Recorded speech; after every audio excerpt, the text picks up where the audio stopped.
Why is the color blue at the bottom of the flame? Is it the gas causing the color, or is it the heat?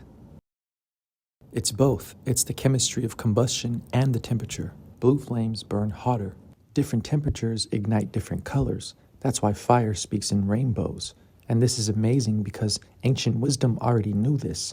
The chakras are like flames, each vibrating at a different frequency. The root chakra at the base of the spine has just 4 petals, matching its vibration, dense, heavy, and grounding. But as we move upward, the frequency increases. That's why at the crown chakra, we find a lotus with 1,000 petals, like the violet end of a spectrum. Those are called millimeter waves. Red light has long waves. So you might think to yourself, why is any of this important? Well, it's part of who, what, when, where, and why we are. One of the biggest questions ever is, why is the sky the color blue? Well, some people think that it's reflecting the ocean, and the earth, being mostly water, will of course have a sky that is reflecting that water.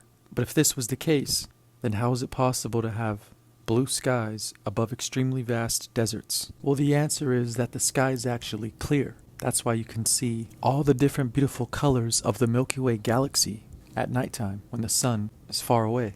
Therefore, the sky is only blue in the daytime when the sun is there. But notice when the sun is rising or setting, which it never actually does, it only comes towards you and away from you, above us on the flat earth, which is why the best time to stare at the sun is in the morning and in the evening when the sun is furthest, because what reaches your eye is only the red light, which are long waves, and not the blue light, which are millimeter waves, which are much more powerful and damaging to the naked eye.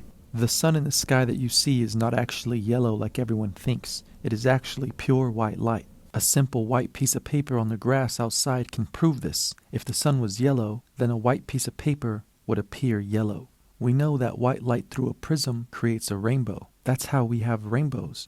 The white light from the sun is being separated by each raindrop, creating a holographic rainbow effect that we all see. Red light is long waves, and it travels further than blue light, which is millimeter waves. That's why the sky is only blue when the sun is there, because the blue light from the sun is making the sky appear blue all around it. When the sun goes further, the blue light is no longer visible, only the red light is visible. That's why the sky will then appear red as it's setting or moving further away from you.